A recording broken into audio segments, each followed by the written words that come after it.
ADR grade 4 ভাইভাত এইবাৰ কিমান marks থাকিব?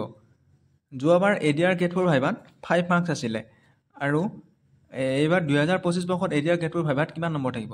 যিহেতু এডিআৰ গ্ৰেড 3 যি স্কিল টেষ্ট অনুষ্ঠিত হ'ব, এই স্কিল টেষ্টৰ কাৰণে মাৰ্কছ আছে 25 মাৰ্কছ আছে আৰু এইবাৰ ঠিক তেনেকৈ এইবাৰো ছেম 25 মাৰ্কছ ৰখা হৈছে। ঠিক তেনেকৈ এডিআৰ গ্ৰেড 4 ভাইভাৰ কাৰণেও 5 মাৰ্কছেই ধৰি ৰাখিব।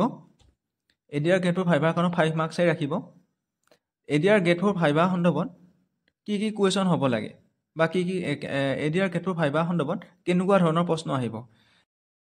এডিআৰ গ্ৰেড 4 ভাইভাত এইবাৰ 5 মাৰ্কছ থাকিব নে 10 মাৰ্কছ থাকিব, এনেকুৱা ধৰণৰ কুৱেশ্যন লৈ বহুতো বন্ধু বান্ধৱীয়ে বহুত সংকুচিত হৈ আছে। যিহেতু এডিআৰ গ্ৰেড 3 স্কিল টেষ্ট যোৱাবাৰ 25 মাৰ্কছ আছিলে আৰু ঠিক তেনেকৈ এইবাৰো 25 মাৰ্কছ ৰখা হৈছে। ঠিক তেনেকৈ এডিআৰ গ্ৰেড 4 ভাইভাৰ ক্ষেত্ৰতো এইবাৰ 5 মাৰ্কছেই ৰাখিব। এডিআৰ গ্ৰেড 4 ভাইভাত বিশেষকৈ সুধিবলগীয়া কুৱেশ্যন হ'ল ছেল্ফ ইন্ট্ৰডাকশ্যন, নিজৰ জিলাখন, নিজৰ চমু পৰিচয়, লগতে অসম বুৰঞ্জী সুধিব পাৰে। অসম বুৰঞ্জী ৰিলেটেড যথেষ্ট কুৱেশ্যন সুধিব পাৰে। বিশেষকৈ ফুলগুৰি বিদ্ৰোহ বা ফুলগুৰি ধেবা বিদ্ৰোহ কেতিয়া সংঘটিত হৈছে, পথৰুঘাটৰ বিদ্ৰোহ,